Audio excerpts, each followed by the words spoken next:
So it's actually been a year since my fiance and I bought our home, and it was probably the best decision that we ever made for ourselves. In this video, I want to talk about the numbers that led us to buying the place that we live in versus renting, and possibly give you information on how you might figure out what is the best option for you. My name is Starr. Let's get into the video. What made us decide to buy our $599K townhouse in Gardena, California? Wait, I think it's missing something. I'm Starr. And I'm Janelle Yee. And we just bought our first home in Gardena, California. So our first year, we were renting a 2-bedroom, 2-bath apartment for $2,800 a month. That totals gross to about $33,600 in a year. In the next year, our rent increased to $2,850, which totaled to be about $34,200 in that year. In the last year, our apartment management wanted to increase our rent up to over, I believe, $3,000, around $3,200 a month for rent. But we negotiated down to $2,900, which totals to be about $34,800 in that third year. In total, the amount of gross rent we paid in those 3 years was about $102,600.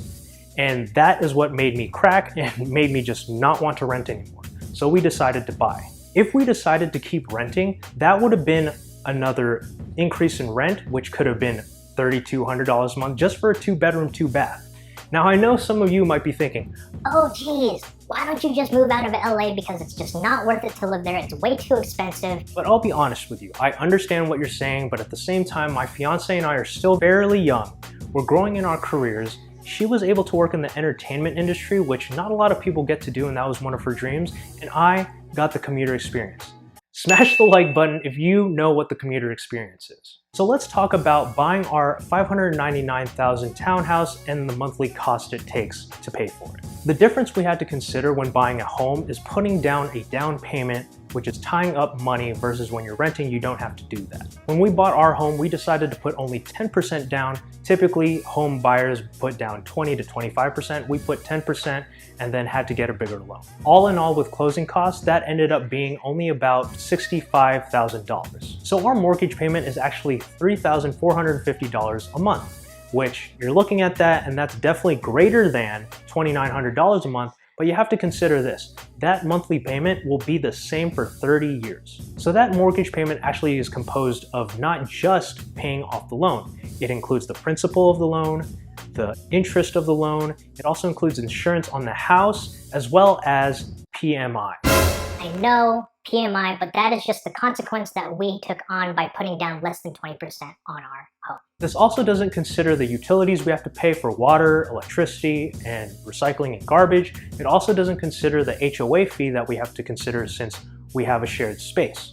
On top of that, being a homeowner, you don't have a property manager or landlord to manage your maintenance. So being a homeowner, you actually have to go out of your way to make sure that your home is taken care of. Like if you have to replace a water heater, you have to consider that. If you have to replace the roof, which we don't have a roof to take care of since the HOA takes care of that. But if you do, that is also an additional monthly expense you have to consider. Just for the sake of this video, I'll say $100 extra a month for our payment. So our 30-year loan has an interest rate of 4.125%. That monthly payment of $3,450 goes towards our principal, interest, and PMI, and insurance. We have an HOA fee of $181 per month, and then additionally that $100 I mentioned to set aside for repairs.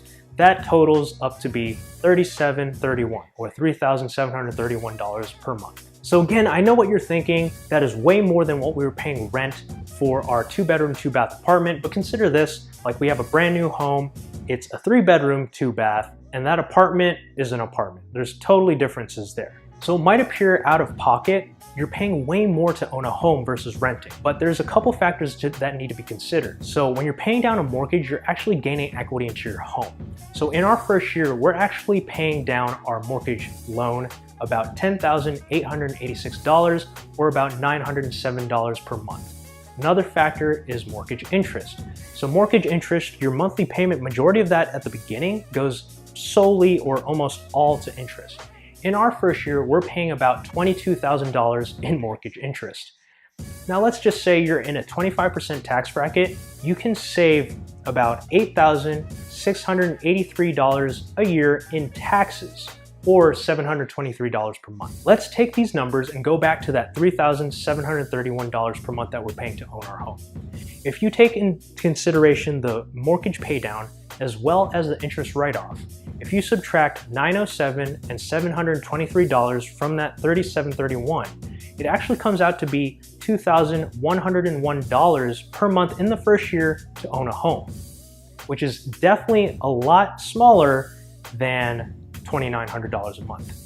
Please like the video or smash the like button because it took me a long time to just film this set. Keep in mind, this doesn't consider the tax advantages and interest write-offs in the long run. This is just in the first year. Over time, those advantages actually degrade and become a little bit worse, but it's still there versus renting. So now let's talk about renting, because there are advantages to that. The first being the mobility and being able to move out when your lease is up.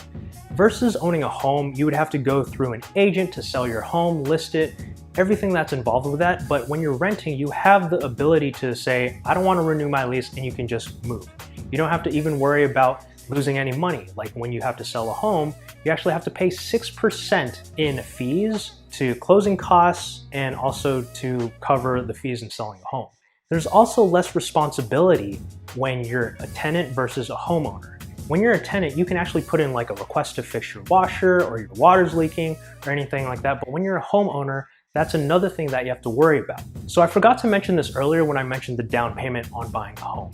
So we put down $60,000, but say instead of buying a home, we put that $60,000 in a broad index fund like the S&P 500, which averages a 7% return adjusted for inflation with dividends reinvested. That's an opportunity cost that you don't consider when putting down your down payment in a house where it's tied up.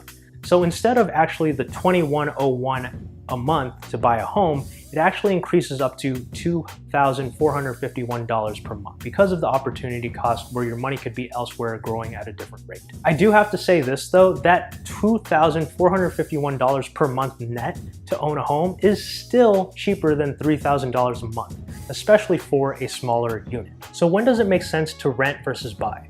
I mean, doing the calculations, you might think one or the other, but you also have to consider coming up with a down payment as well as doing those calculations. I was on YouTube and I found a really cool article on the New York Times that posted a calculator that answers that question of whether you should rent or buy. Shout out to Andre Jick. He has a cool finance channel where he does cool magic tricks. This is where I found that article. So is it better to rent or buy? So let's consider these first factors, right? So the house price is $599,000. Let's do that here. So how long do we plan on staying at this house? No more than 7 years. What are your mortgage details? So our mortgage rate is 4.125%. And then we didn't put down a 20% down payment. We actually put only 10%. The length of the mortgage is 30 years. Okay, what does the future hold? So the home growth price is actually 3% on average. Let's just keep that as it is. Rent growth rate is also 3%, I would say minimally, at least that's what I've seen in LA. So the investment return rate is the annual rate of return on money that can be invested or saved. So remember earlier I mentioned 7% return on average adjusted for inflation with dividends reinvested if you invest in a broad index fund like the S&P 500. So 4%, let's just make that 7%. Obviously, this is an average. You know, the market can have a downturn. It can obviously go way past that average as well. Inflation rate of 2% makes sense. Let's just keep that. Let's do taxes. Okay, so as you can see, as I'm filling out this information, you can see here this number is becoming smaller, larger, or whatever it is, doing the calculations in the background based on what I'm putting in. Property tax rate, I believe in California, or at least Los Angeles, we have a tax rate of 1.16. Okay, so marginal tax rate is actually the tax rate on my income. So given that I have a high salary, I'm actually in a very high tax bracket. I believe it is 34%. Okay. Closing costs, typically when buying a home is 3%, so let's move that down to 3.